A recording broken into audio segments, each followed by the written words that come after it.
So I love that Dawn of the Dead, both versions are relics of their time because as anyone who's ever been to a mall in the last 10 years knows, I mean, like if they broke into a mall now during an apocalypse, they'd be like, okay, so there's a place that makes press on nails, a In place that Orange makes Julius. a custom t-shirt shop, and nothing. Okay, let's take our chances with the zombies. Just a Wetzel's Pretzels.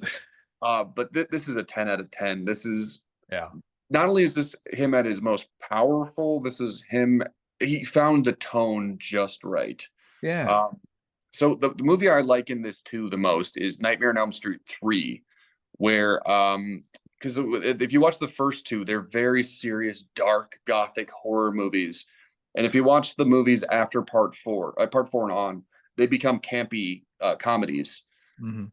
But part three found the balance of horror and comedy just right.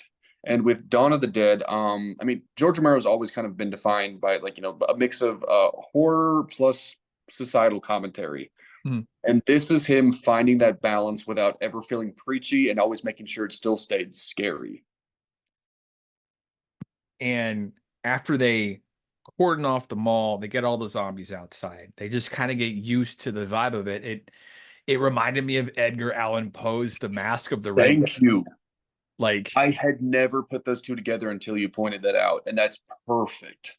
yeah, because in Poe's The Mask of the Red Death, you have all these like wealthy, elitist sort of noblemen partying as like a horrific disease burns through all the countryside. And then slowly but surely the disease gets its way through, and then the Mask of the Red Death is a symbol of a communicable bile disease or whatever that kills everybody inside of the castle. In Poe's story, in Romero's story, it's this sort of mixture of, the zombies get in, and then also the biker gang gets in, which eventually leads to no, you can't just like pretend forever the world's ended, right? And that has such an allegory to like a lot of today's problems where like, sometimes California is just on fire or Georgia's flooded. The climate's changing a bit, and a lot of people are just kind of sit inside the castle while the countryside's burning. And I love the sort of like stark commentary of it, of like, you can't hide from you can't hide from the suffering of humanity forever because it comes for all of us eventually. Well, like I remember I first saw this movie when I was a kid, and I lived near the Woodfield Mall, which is I think the second largest mall in America, if it's still even open. But I just thought, wow, how cool would that be to have everything I've ever wanted like in this mall? By the way, this is even before malls just became clothing stores with a occasional Hot Topic. Um, but now as an adult and watch it, the movie does such a good job of pointing out how empty that existence would be. Of it's like you have everything you could ever want, but there's no world to enjoy it in. Yeah. And I think the biggest difference between Mask of the Red Death and Dawn of the Dead is the fact that I liked these four characters. I was rooting for them. Yeah. And that's so important because, like, if you're going to be, it's another chamber piece essentially. Until the Yeah. biker gang shows up, it's these four people versus zombies. And I was like, all right, if you don't want to spend time with these four, this is going to be insufferable, which is another problem I have with Dawn of the Dead. I don't really like most of the characters. Sorry, Day of the Dead. But with Dawn of the Dead, I was like, okay, I want to see the world that these four live in. And I loved how in Dawn you've got the character of Peter, who is the black man who was a cop. And kind of like in Night, he's the protagonist, he's the practical one. And he's the one, since he's a black guy, he's kind of more on the outskirts of the status quo of society. So he's kind of quicker to change, he's quicker to roll with the punch and say, oh shit, everything is on fire, we gotta go. And but he's human, right? He's practical, where the pilot Stephen Andrews isn't. Stephen Andrews, he sees the writing on the wall, much like Peter does, but he's he's always been a part of the status quo. So like there's a line he says when they're flying around. He says, "Oh, well, the authorities are on the lookout for scavengers and looters." And then Peter says, "Do you have papers for this limousine? Wake up, sucker. We're thieves and bad guys," right? Peters knows what time it is. Steven still has his clock set back to the old world. Well, Peter's also played by the dad from Keenan and Kel. So once again, little kid me was freaking out. But by the way, the this is easily the best acting in the franchise to include the next trilogy we're going to talk about in another episode. Yeah, I don't think there's a weak link in this quartet of actors we've got. Especially Ken Foree is so good. absolutely. Like his whole monologue about when there's no more room in hell. The And dead will walk the earth. Yes. like perfectly delivered. I mean, that's like up there with the Indianapolis monologue from Jaws. Yeah. So Tears and chilling. rain. Yeah, it's so chilling because we have the sound effect of the zombies moaning while he's telling this monologue. Yeah. Um, there's I love that scene too because it parallels to Mask of the Red Death. I love that they're just looking at the zombies through the glass while wearing the gaudiest fur coats. And the thing is, they're not rich people, and so this is No. just this is what they think luxury looks like. Yeah, they get to kind of swim in the pool of mindless consumerism. And Franny, who is the pregnant girlfriend of the pilot Stephen Andrews, at one point says, "Hey, why don't we just go? Like we've kind of regrouped here. We need to keep moving." And it goes back to the character Peter for all of his practicality.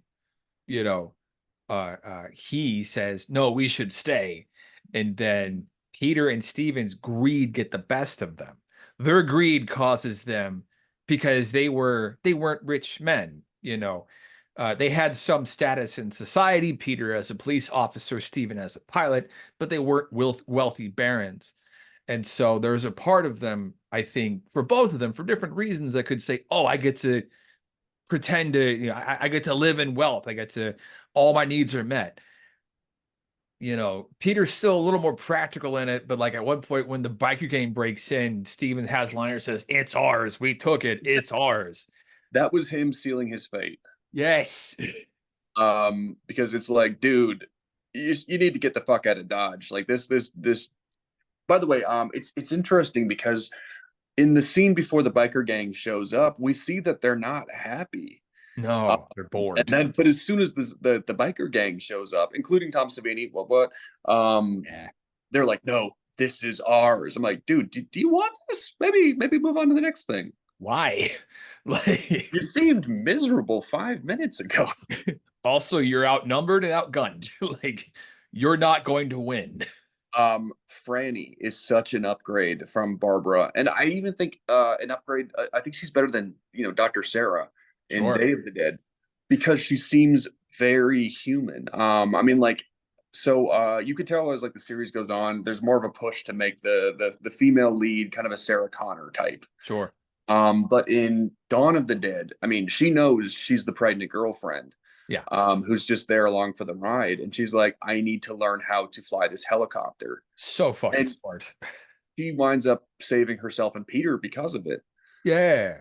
And so it's like the right balance of like, all right, give me like a realistic, strong female protagonist. And it's like, so you see this growth in her too. Yeah. And she's not just sort of like this screaming damsel, like Barbara was. Um, It's like movie when they first get to the mall, she gets rescued. At the end of the movie, she rescues Peter. she rescues Peter. And what was cool is there was actually an alternate ending. Yeah. Oh, Mike, we could talk about that for another hour. Talk to me about the alternate ending. Okay. So they were gonna go with the nihilistic ending of the first one. Spoilers for the first one, everybody dies. Yep. We didn't even talk about Ben's out of nowhere death when we talked about Night. Um just as a kid that pissed me off so much. I'm like, why did they kill Ben? He's the hero. I'm like, okay, because that makes the ending more impactful. The fact that this mob of vigilantes just saw this black man surrounded by chaos is part of the problem. Yeah. Um But with this one, I think they made the right call because I love the ending. But the original Yeah. ending was that Peter and Fran both commit suicide. Peter shoots himself, and Fran jumps into the propellers of the helicopter.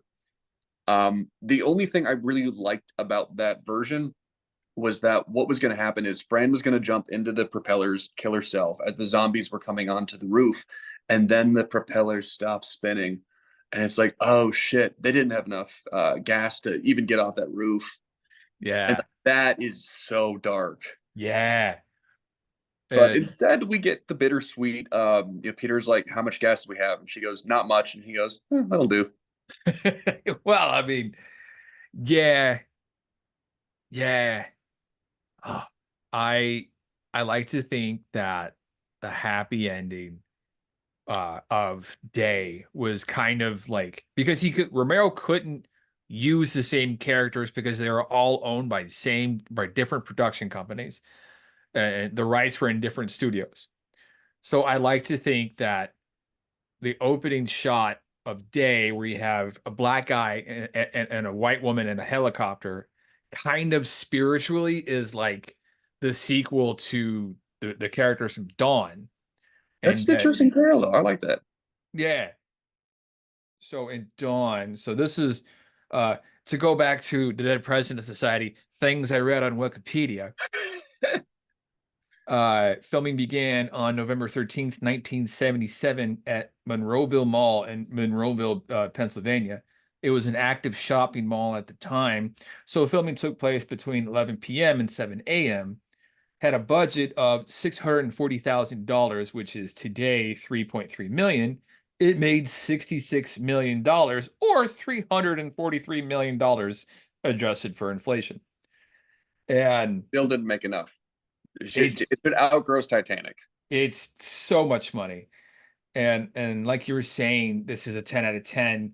And I like to think of Dawn as the 1970s Dawn, the 77 Dawn, as Romero's at the peak of his powers. And it's kind of like how James Cameron with Terminator 2 or George Miller with The Road Warrior.